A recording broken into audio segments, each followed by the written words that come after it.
नमस्कार। कैसे हैं आप सब? मैं हूं मनीष ठाकुर और आप देख रहे हैं द व्यूज मीडिया। महाराष्ट्र में राज्यसभा के चुनाव महाअघाड़ी सरकार के लिए गले की हड्डी बन गई है। महाराष्ट्र में राज्यसभा के 6 सीटों पर चुनाव होना है। बीजेपी की 2 सीट पक्की है और बाकी के तीनों पॉलिटिकल पार्टियों के एक एक सीट पक्की है। लेकिन बीजेपी ने इसमें अपने तीसरे उम्मीदवार को भी मैदान में उतार दिया है। मतलब 6 में बीजेपी 3 सीट जीतना चाहती है। उसकी 2 सीट तो पक्की है, लेकिन तीसरी सीट बीजेपी और शिवसेना के बीच टक्कर के लिए है। बीजेपी ने यदि उम्मीदवार नहीं उतारा होता तो शिवसेना का दूसरा उम्मीदवार आसानी से जीत सकता था। लेकिन मोदी ने महाराष्ट्र में तीसरे उम्मीदवार को उतारकर ठाकरे की न सिर्फ मुश्किलें बढ़ा दी है, बल्कि महाराष्ट्र में महाअघाड़ी की सरकार का खेल खत्म कर दिया है। क्या महाराष्ट्र में तीसरे सीट के लिए बीजेपी अपने उम्मीदवार को जिता पाएगी, या फिर महाअघाड़ी की पूरी टीम निर्दलीय विधायकों के साथ मिलकर शिवसेना को बड़ी जीत दिलाने का इतना जद्दोजहद करेगी? दरअसल महाराष्ट्र में 6 सीटों पर चुनाव होने हैं, जिसमें से 2 सीट बीजेपी की पक्की है। लेकिन बीजेपी ने पीयूष गोयल, अनिल सुखदेव राव और धनंजय महाडिक को मैदान में उतार दिया है। ये तीसरा उम्मीदवार धनंजय महाडिक दरअसल शिवसेना की खेल खत्म करने के लिए है। और जो ही बीजेपी ने तीसरा उम्मीदवार उतारा, संजय राउत तिलमिला गए और ये कहा कि बीजेपी अपना तीसरा उम्मीदवार ईडी और सीबीआई के सहयोग से जितवाएगी। कमाल की बात यह है कि एनसीपी ने प्रफुल्ल पटेल को उतारा, संजय राउत और संजय पवार को शिवसेना ने उतार दिया है, और कांग्रेस ने यूपी के इमरान प्रताप गढ़ी को उतारा है। इमरान प्रताप गढ़ी के महाराष्ट्र में उतारे जाने से कांग्रेस के अंदर खुद नाराजगी है। ऐसे में क्या कांग्रेस के अंदर भी बगावत होगी? हर उम्मीदवार को 42 सीट चाहिए और 288 की विधानसभा में बहुत आसानी से बीजेपी 2 सीट जीत सकती है। लेकिन तीसरी सीट जीतने के लिए उसे 8 अन्य और 8 निर्दलीय उम्मीदवारों की वोटिंग चाहिए। और तीसरी चीज ये कि कांग्रेस और एनसीपी की जो बाकी की सीट है, बाकी के जो लोग हैं, वो किसे वोट करेंगे, यह महत्वपूर्ण है। क्या इतनी बड़ी बली शिवसेना के लिए कांग्रेस दे पाएगी? नाना पटोले कहते हैं कि हाँ, हम महाअघाड़ी की तरफ से अब की बार कोटे रोटेशन के आधार पे शिवसेना को जीतना है। लेकिन कांग्रेस पार्टी के अंदर जबरदस्त विद्रोह है कि महाराष्ट्र में इतने सारे नेता थे राज्यसभा के लिए, तो उत्तर प्रदेश के एक शायर को सोनिया गांधी ने मैदान में क्यों उतारा? चाहे वो कांग्रेस के कद्दावर नेता पृथ्वीराज चौहान हों या नाना पटोले के अलावा अन्य कांग्रेसी नेता, हर किसी को की आंखों में प्रताप गढ़ी यूपी से आकर के चुभ रहा है। ऐसे भी महाराष्ट्र में उत्तर भारतीयों को लेकर के बड़ी अच्छी छवि नहीं है। फिर तुष्टीकरण के वोट के लिए इमरान प्रताप गढ़ी को महाराष्ट्र से क्यों मैदान में उतारा गया? कांग्रेस के अंदर भी ये नाराजगी है।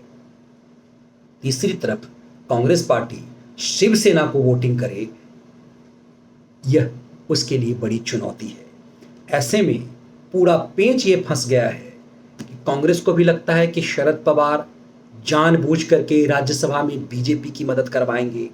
निर्दलीय जो शरद पवार के खेमे के जो लोग हैं, उसे भी प्रवोक करेंगे कि वो बीजेपी को वोट करे।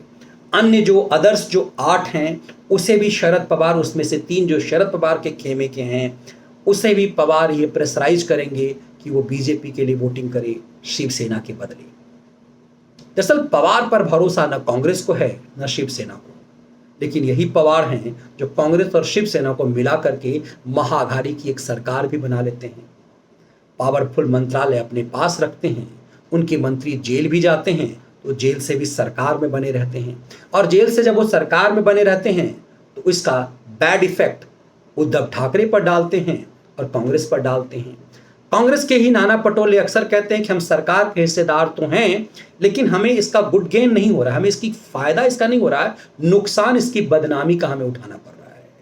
उद्धव ठाकरे की पार्टी को भी लगता है कि शरद पवार अपने लोगों को गृह मंत्री भी बना देते हैं, प्रभावशाली मंत्री भी बना देते हैं, वो जेल जाते हैं, नवाब मलिक जैसे लोग जेल जाते हैं लेकिन इस्तीफा नहीं देते, जेल से सरकार चलती है। इससे बदनामी शिवसेना की होती है, और बदनामी इसलिए भी कि नवाब मलिक पर आरोप टेरर फंडिंग का है, दाऊद गिरोह से जुड़े होने का है, और जिस दाऊद के खिलाफ शिवसेना खड़ी हुई थी वो शिवसेना उसी दाऊद के समर्थक को के साथ खड़ी हो गई है। इस लिहाज से शिवसेना के अंदर भी विद्रोह है। ऐसे में महाराष्ट्र में राज्यसभा का चुनाव महाअघाड़ी के लिए बड़ी चुनौती बन गई है, और राज्यसभा में कमजोर होता विपक्ष पूरी तरह से निढाल हो रहा है। कई बड़े सारे विधेयक सरकार राज्यसभा में अपनी इसी ताकत के आधार पे रोक पाती थी, लेकिन राज्यसभा में कमजोर होती कांग्रेस और विपक्ष सरकार को रोक पाने में बिल्कुल असमर्थ हो पाएगी। इसी लिहाज से 2 सीट जो महाराष्ट्र में बहुत आसानी से बीजेपी जीत रही थी, तीसरे पर दांव लगा दिया है, और सरकार को, बीजेपी को, एनडीए को पूरी उम्मीद है कि अपने तीसरे उम्मीदवार धनंजय महारिक को भी वो वहां से जितवा पाएंगे।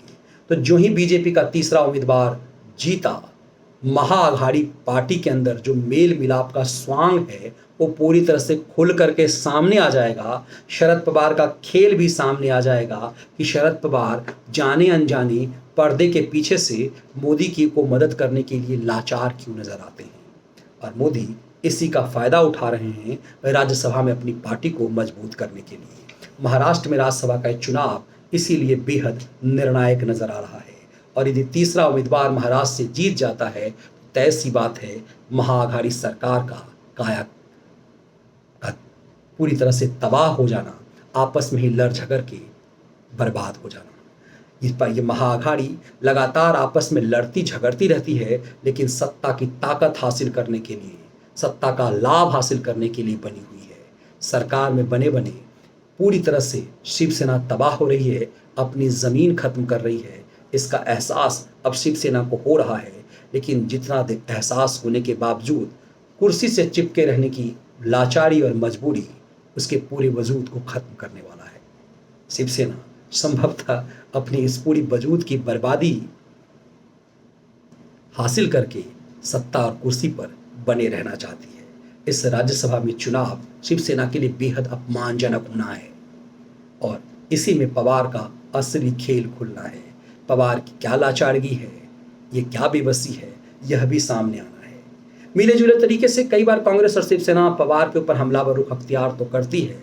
चुनाव के परिणाम के बाद सामने आएगा कि पवार की राजनीतिक हैसियत अब क्या रह जाएगी। बहुत बहुत धन्यवाद।